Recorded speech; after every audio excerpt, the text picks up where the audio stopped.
Hi. Today we will be reading through Act 1, Scene 1 of Romeo and Juliet. We won't do the whole thing because that would make for a very long video. But today we'll read through about half of Act 1, Scene 1, and I will read and then talk to you about annotations, and you read along and annotate at the same time. Anytime you need to stop the video, you can to then go annotate. I think a really easy way to do this would be to make two tabs open and kind of space them out on your computer screen so that you can have my video on one half of the screen and your text on the other, and you can kind of annotate at the same time. I think that would make it really, really easy to do. So remember that our annotations are as follows here. So during reading, we're going to highlight in blue the most famous or beautiful lines. We're going to highlight in orange important plot lines. And then we're going to underline blue important words that we need to discuss or brainstorm while we're going through this, and then obviously notes in the margins. And I'm going to, try my best to talk you through this and read the first little half of Act 1, and you just need to follow along. So Act 1, Scene 1 is in Verona. That's our town. And then it's in a public place. I would imagine like a town square or a marketplace, something like that. And we have Samson and Gregory from House Capulet. They're our servants, and they are armed with swords and bucklers. And I would probably say that they're like on their day off, or they've been sent to the market to go get something. They are, out and about.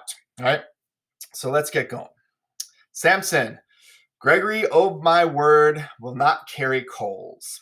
No, for then we should be colliers. So we want to stop already, 2 lines in, and we're going to stop. And we're going to make a note. We're going to make a comment box. And just so that you understand that Gregory and Samson are trying to be funny here. They're using puns, right? And the puns aren't really that funny. So I'm going to write Gregory and Samson are trying to be funny by using puns. And I'm going to define it for myself, plays on words. And then I'm going to add the note, it is just kind of funny, because it's not really funny. It may have been funnier back in that time, but for us, it's just kind of funny. It's not really that funny. So he's saying coals, colliers. Samson says, I mean, and we be in choler, which is a type of sickness, will draw. I, while you live, draw your neck out of the collar. I strike quickly, being moved. But thou art not quickly moved to strike. A dog of the house of Montague moves me. So they're talking about the other house, right? And they're being insulting towards that house. To move is to stir, and to be valiant is to stand. Therefore, if thou art moved, thou runnest away. A dog of that house shall move me to stand. I will take the wall of any man or maid of Montague's. That shows thee a weak slave, for the weakest goes to the wall. True, and therefore women, being the weaker vessels, are ever thrust to the wall. Therefore I will push Montague's men's from the wall and thrust his maids to the wall. So I want to stop here again, and I want to make another little note over on the side. And I'm going to say that these two are so ready to fight. The Montagues haven't done anything to them, which is true. It's like the Samson and Gregory came to the marketplace or the common square, whatever. They came to town just to find some Montagues so they could beat them up. And we need to remember that as we're going in this scene. Like, the Montagues haven't done anything, but their Montagues aren't even in this scene yet, right? The Montagues haven't shown up. But Samson and Gregory are like, we're going to go, we're going to fight. They're servants in the Capulet house. They're not even part of this feud, but they have taken it upon themselves and said, we're going to beat up some Montagues. All right, so the next one. The quarrel is between our masters and us, their men. And that is one of our important plot lines. So we're going to go down to markup, and we want to get the orange one, right? Yes, orange. Highlight in orange. So we're going to highlight this line right here. I don't like that. Here, hold on. Dang it. We're going to back up. Undo, undo, undo. What did I do? All right, here. We're going to get the text highlighter. That's better. We're going to highlight this in orange, right? That's one of those famous lines and one of those plot lines, right? The quarrels between our masters and us, their men, but they're making it their problem, right? 'Tis all one. I will show myself a tyrant. When I fought with the men, I will be cruel with the maids. I will cut off their heads. The heads of the maids? Aye, the heads of the maids, or their maiden heads. Take it in what sense thou wilt. They must take it in the sense that feel it. Me they shall feel while I am able to stand, and 'tis known I am a pretty piece of flesh. 'Tis well thou art not fish. If thou had been poor John.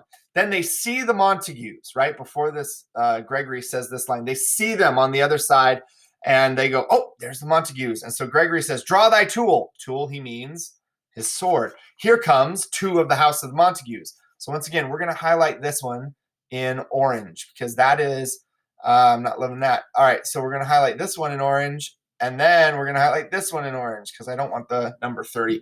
But those are, once again, plot lines, right? They're escalating, even though the Montagues haven't done anything, okay? He says, my naked weapon is out. Quarrel, I will back thee. How? Turn thy back and run? Fear me not. No, Mary, I fear thee. Let us take the law of our sides. Let them begin.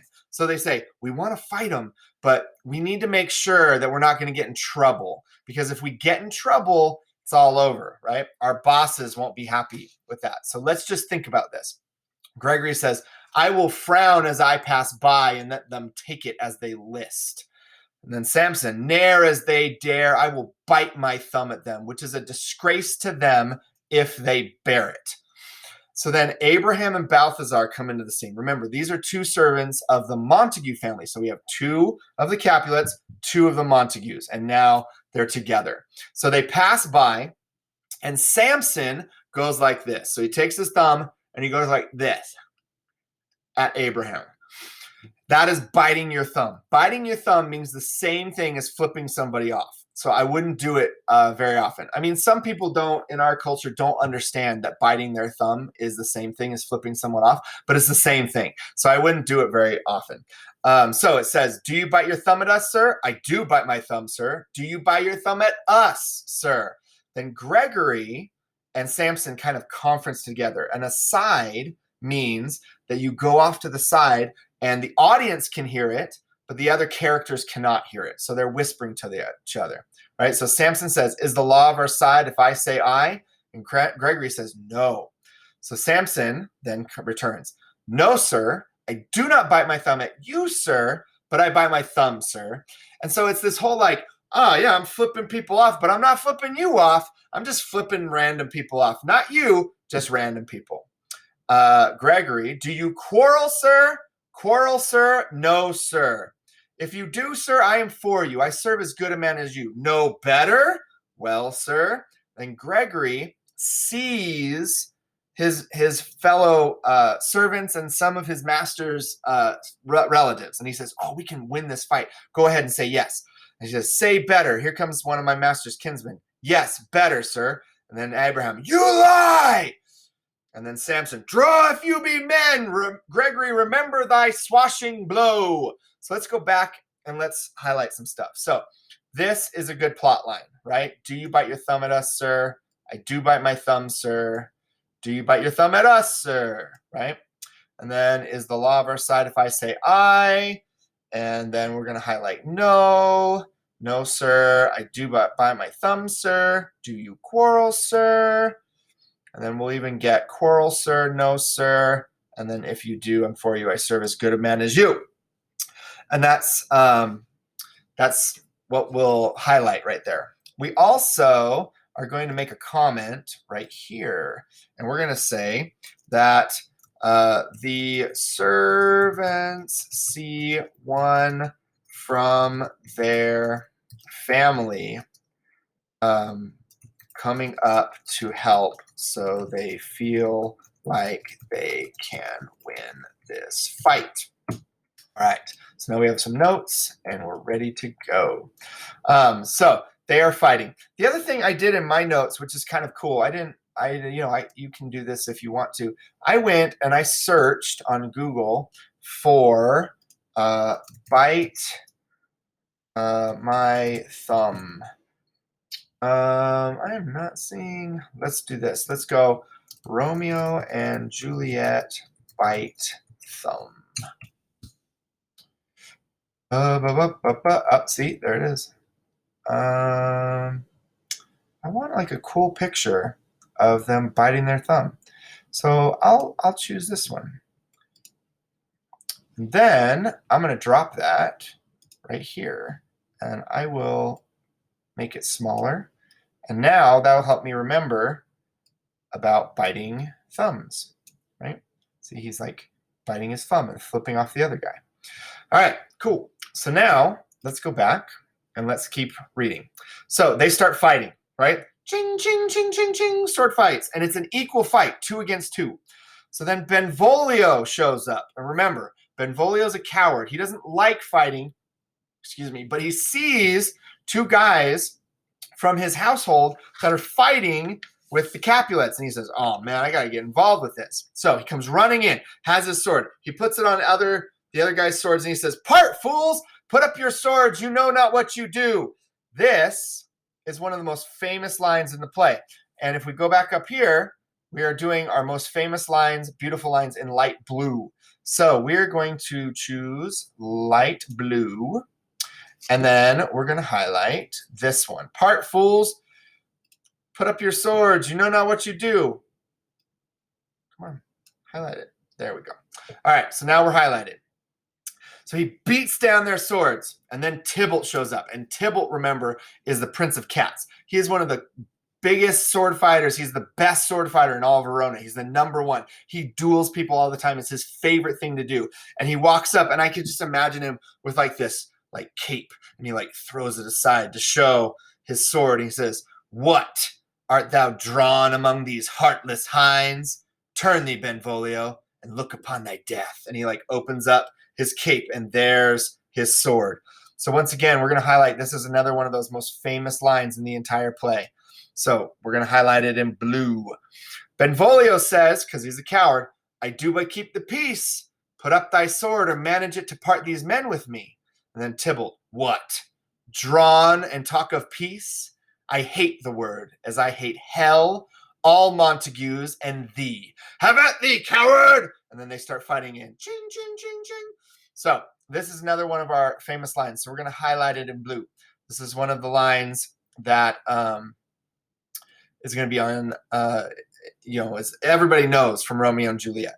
So then over here in the margins, we have things that Tybalt hates. So we need to do our text boxes, and we need to fill those in. So if we read this line, what drawn and talk of peace, I hate the word, as I hate hell, all Montagues, and thee. So he says, I hate the word, and the word he's talking about is peace. But he also hates 3 other things which are in these lines. So #1, he hates hell. Seems reasonable, right? You should hate hell. That's a bad place to go. You don't want to go to hell. Then he hates all Montagues, right? So Montagues. He also hates Montagues. And the last thing is he says thee, right? And who he means when he says thee is like you. I hate you. And so he hates also Benvolio right here. So we're going to write Benvolio. Okay, so he hates hell, Montagues, and Benvolio. So make sure that you make that note in your the margin of your text, because that's important that he hates those 3 things, right? The other thing we want to do real quick is let's go back and let's make a note right here. And we're going to say, we're just going to remind ourselves. So Tybalt is the Prince of Cats, which means the best sword fighter in Verona. And when he sees a fight, he wants to join in. Then we're also going to say, we'll just hit a reply here, right? And then he also sees an uneven fight here. So remember, right, we had the 2 servants on 2 servants. Then Benvolio joined, and now we have 3 against 2, and that's not fair. And Tybalt's like, what? We have to have a fair fight. So we're gonna say it's 3 on 2, and Tybalt doesn't like those odds. So Tybalt is going to come in and he's going to even the odds out. So now we have 3 on 3 and they're all going to fight. So they fight. Then several of both houses start joining. So all people from the Montague side, people from the Capulet side start joining and they're clashing and it's going crazy.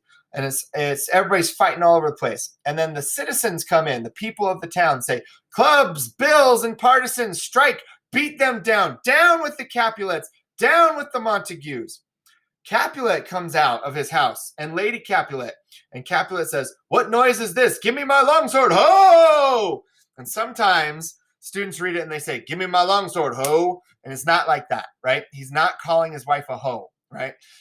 He is saying, give me my longsword, ho! So we're going to underline that so we can remember. So we're going to underline. We're going to do it in blue. So we're going to underline this. Give me my longsword, ho, because we want to remember that he's not saying ho and slapping his wife. He is saying ho, like here we go. All right. So Lady Capulet says, a crutch, why call you for a sword? My sword, I say. Old Montague has come and flourishes his blade in spite of me. Now, remember, Capulet's not there. Or Montague's not there. The servants started fighting, right? And Capulet is just making assumptions. And he says, I am going to go beat people up now because I know that Montague started this and Montague didn't start this, right? So then enter Montague and Lady Montague. Thou villain Capulet, hold me not, let me go. Thou shalt not stir a foot to seek a foe. Once again, he thinks it's Capulet that's doing it. And so there's all these assumptions going on. They don't actually know what is happening in the fight. So they're all fighting. So the prince shows up, right? And remember, he is the prince. This is Prince Aeschylus. He's the prince of Verona. He is the boss. But he acts like a sheriff, right? He's going to come and break it up. And he says, rebellious subjects, enemies of peace, profaners of their neighbor-stained steel. Will they not hear? What ho, you men, you beasts that quench the fire of your pernicious rage, with purple fountains issuing from your veins, on pain of torture from those bloody hands, throw your mistempered weapons to the ground, and hear the sentence of your moved prince. So, everybody, stop fighting. No more fighting, or I'm going to cut you up. So then he says, 3 civil brawls, bred of an airy word, by thee, O Capulet and Montague, have thrice disturbed the quiet of our streets, and made Verona's ancient citizens cast by their grave beseeming ornaments to wield old partisans and hands of old, cankered with peace to part your cankered hate. All right, let's stop and let's go back and highlight some stuff. So there's some famous lines in there. So we are going to highlight this 3 civil brawls, bred of an airy word. And by thee, O Capulet and Montague, have thrice disturbed the quiet of our streets. That is a famous line, right? And then let's pause for just a sec and let's make a text box over here. So we want to talk about the word airy, right? So we're gonna brainstorm some ideas. So take a second and pause the video and think about, okay, what do I think of when I think of the word airy, right? So pause and then we'll come back. All right, you paused hopefully, and now you're back. So when I think of the word airy, I think of light. I think of like nothingness. I think of windy, right? I think of without substance, because like airy means it's light and it means that you can't touch it, and it doesn't have a lot of force, right? Without force. And so when he's saying 3 civil brawls bred of an airy word, what the prince is saying is that these fights are starting for no reason. And I think that happens a lot, especially at high schools, is someone will say something that's not really supposed to be mean or anything, but then everybody gets all like bent out of shape, and like a lot of fights start that way. Like you say something and you don't really mean it, but now everybody's up in arms and now we're going to fight about it. And that's what they're doing, right? That we don't really know why. I don't even think that Montague and Capulet remember why they're fighting, but they're fighting all the time, and the prince is just sick of it, and the people in Verona are sick of it. They're tired of them fighting. So let's keep going, right? We stopped at cankered hate. If ever you disturb our streets again, your lives shall pay the forfeit of the peace. So we need to mark that. That's another one of those famous lines. So if ever you disturb, oops, I messed it up, undo. If ever you disturb our streets again, your lives shall pay the forfeit of the peace. And so what he's saying, if you ever fight again in Verona, I'm going to kill you both. Right? Capulet, Montague, you will die if you fight again. Which, whoa, that is an extreme punishment. But that's where the prince is. He is so tired of this. And he's just like, you got to stop. Stop fighting in our town. And so I'm going to give you an extreme punishment. For this time, all the rest depart away. You, Capulet, shall go along with me. And Montague, come you this afternoon to know our further pleasure in this case. To old free town, our common judgment place, once more on pain of death, all men depart. So he sends everybody home, and he says, Capulet, you come talk to me now, and Montague, you come this afternoon, and we'll talk more about this. So that is about halfway, and that's where we will stop. So make sure that you've gone in and done all your annotating for the fight part of Act 1, Scene 1. And we'll see you next time. Bye.